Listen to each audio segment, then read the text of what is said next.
I'm sure by now that most of you guys have heard about the cancel culture. It seems to me that something or someone is getting canceled every day. But today, we are going to be looking at the 5 things that young people should cancel immediately. You do not want to miss this one. Let's get into it.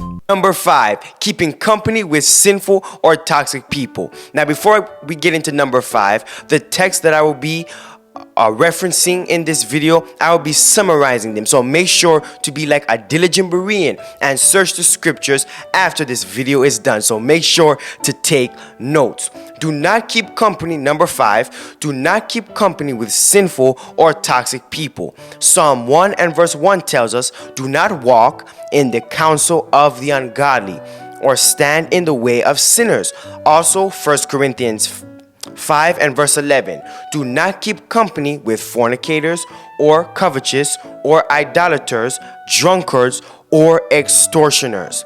2 Corinthians 6 and verse 14 through 17, do not be unequally yoked with unbelievers. Come out from among them and be ye separate. Number 4, guys, we are getting a bit personal, and it is the big L, laziness. Now, how many of us at one point, time or another, have been lazy? But hold on, I'm smelling something. Something is smelling very good, and guess what it is? Guys, it is popcorn. You guessed it. Look at this popcorn, guys. How many of you guys would rather lay on your bed or sit on your couch and just eat popcorn without doing anything profitable in your life? The Bible warns against these practices. Proverbs 6 and verse 10 and 11 tells us, a little sleep, a little slumber, a little folding of the hands, so shall your poverty come. So those who are lazy, you will be poor. Proverbs 10 and verse 4, those who deal with a slack hand, they become poor. So remember, guys, every time you are tempted to be lazy, just remember these 2 texts. And guys, do not reach your hand from your computer to grab this popcorn. It's mine. Number 3, which is being a follower. The Bible tells us in Exodus 23 and verse 2, do not follow a multitude to do evil. Do not what? Follow a multitude to do evil. Not only a multitude, but do not follow your friends into evil, no matter if they dare you to do it. But be like Daniel and his friends.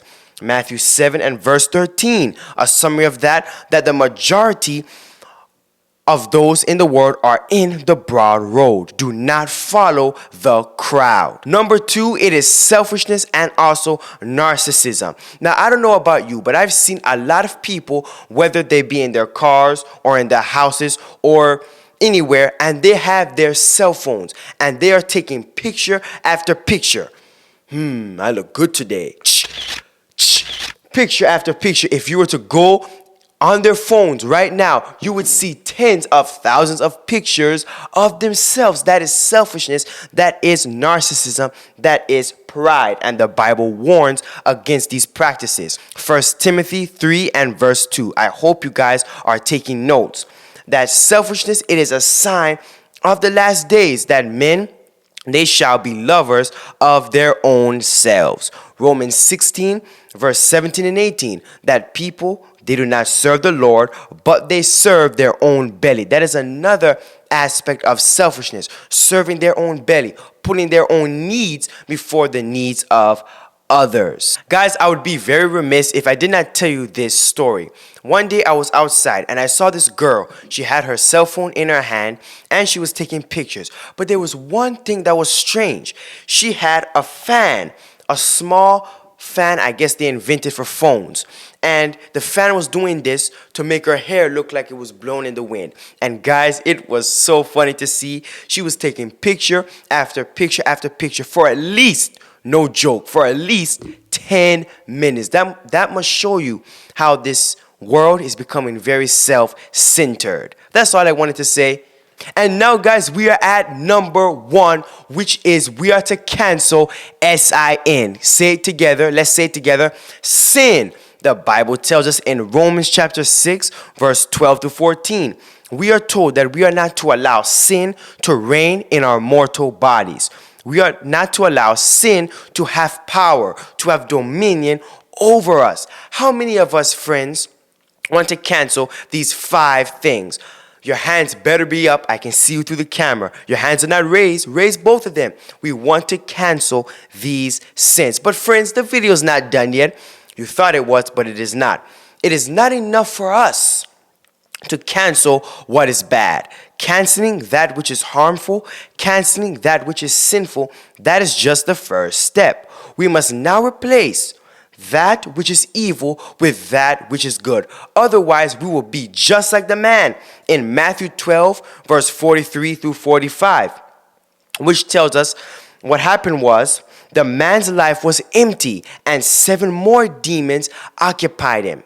He was cleansed from demons, and 7 more jumped upon him. Why? Because his life was empty, swept, and garnished. So let's reconsider our top 5 things that youth must cancel immediately and give something better to replace it with. Are we ready? Let's get into it. Number 5, if you guys remember, I said keeping company with sinful or toxic people. So what must we replace it with? We must replace that bad company with good people, good friends, people that will strengthen, people who want to go to heaven, people who will edify. Iron sharpening iron. Those who won't drag us down to the pit of hell, but those who will bring us upward. As Proverbs 13 verse 20 tells us, iron sharpening iron. Number 4, we must cancel what? Indolence. Cancel slothfulness. We are not sloths, friends. If you have seen the sloth, an animal, I think they call it a sloth bear. They move so slow. They're very lazy. We want to be industrious for the Lord. So we must replace slothfulness, replace procrastination, I should say, with characteristics of industry. Colossians 3 and verse 23. Please read that. Remember, number 3, we need to cancel forever being a follower. Stop following people. And we've got to stop comparing ourselves to others and measuring ourselves with ourselves. Our only pattern, who is our only pattern? It is Jesus. Replace this habit of being a follower by being a leader and an example. But friends, I have to read 1 Timothy 4 and verse 12. It is so powerful. Let's read it together. Let no man despise thy youth, but be thou an example of the believers in word, in conversation, in charity, in spirit, in faith, and also in purity. For those who are older, please read Titus 2, verse 6 through 8. Did you not like 1 Timothy 4, verse 12? Be you an example. And he's talking to the youth. Number 2, we must cancel selfishness and also narcissism. Yes, friends, stop taking all these selfies. It is all about self. Stop doing that, friends. Stop putting yourself first, but put God and put others before yourselves. Think of Christ. He was washing the disciples' nasty feet. Christ, he became a servant for us. Read Philippians 2 and verse 3 and also Luke 9 and verse 23. And now that brings us to number 1, which was cancel sin. So what must we replace sin with? That's correct. Righteousness, right doing. Please see Romans 6 verse 18 and 1 John 3 verse 6 through 9. Friends, before I go, I'll leave you with this brief statement from Christ Object Lessons. Whether good or bad, actions repeated form habits. Habits form character, and by the character, our destiny for time and for eternity is decided. So friends, I hope you guys enjoyed the video. I hope it was a blessing. Let us cancel these 5 things, and remember, replace the 5 things that must be canceled and bring them into your lives. Until next time, God bless, and I'm out. Peace.